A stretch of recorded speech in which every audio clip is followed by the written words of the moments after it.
Our mission at Aveda is to care for the world we live in.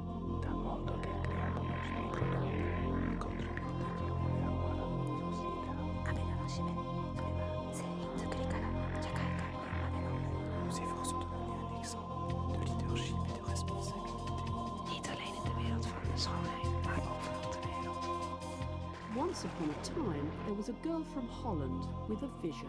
I saw some hairdressers from London doing demonstrations in Holland at that time, and I was just blown away, and I thought, that's what I want to do.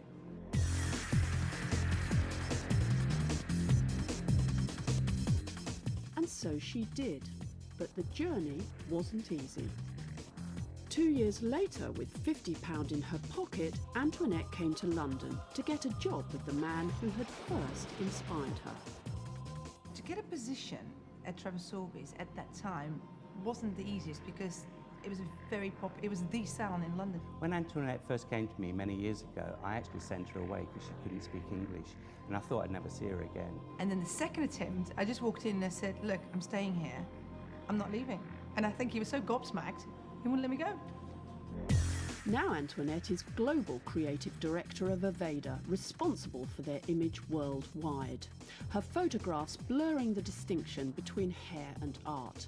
But back in '86, she went from manager in Holland to junior in England. I ended up, making fantastic coffee and doing a lot of sweeping the floor again. 2 years later, she passed her final test, and talk about guts and determination. If in any one person, it's in Antoinette. You train the eye, and I think that's what he did for me. He trained my eyes.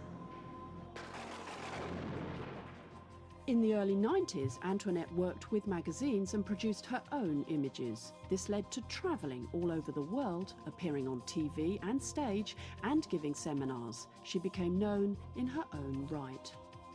Every year we have the British Hairdressing Awards, and because I was his assistant and I worked really hard, he allowed me to come with him to the Hairdressing Awards, and he actually won British Hairdresser of the Year that year. I think it was '92.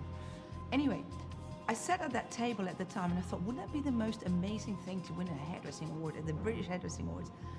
And then the manager at the time said to me, don't worry, Antoinette, you will one day. And I thought, no, that's not possible. In 1995, Antoinette won Avant-Garde Hairdresser of the Year. It was the first time I won my first award.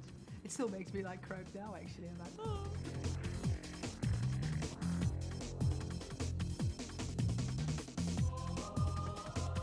There was no stopping her. The coveted British Hairdresser of the Year award was the one to aim for.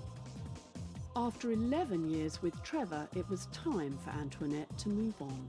Trevor and his wife at that time had become my family.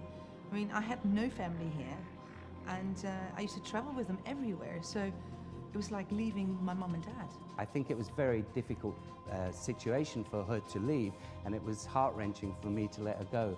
But like anyone that's determined, you've got to let them fly, and she certainly has flown.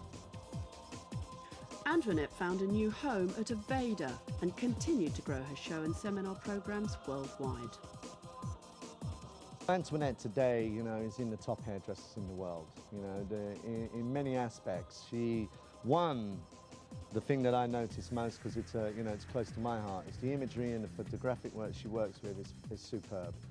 But then again, with that great balance of a total fashion look, and it really has a mixture of fashion, makeup and hair. My passion is really to create images. It's got to fit the whole body, the whole entire look. It's not just about the head. And whether that person is 75 or 12, I don't really care, because I think there's beauty in everybody. And for me, being a hairdresser is trying to bring that beauty forwards. I love her vision. I love the way she sees women. It's all about femininity, and they all look sexy. And in the same time, it's all about fashion, fashion, fashion. There's a lot of art that goes into it. There's a lot of creation, the way she comes up with her concepts, the images. So I think in that sense, it's probably been single-handedly the biggest education I've had in my career. In 2004, her dream came true. Antoinette won British Hairdresser of the Year. It has not been given to me on a silver platter. I really had to learn the hard way, and I don't learn very fast. I have to knock my head on the wall 3 times. But again, it's the best way of learning. And the great thing is, whatever you put into it, the passion, the energy, and the time, it always comes back.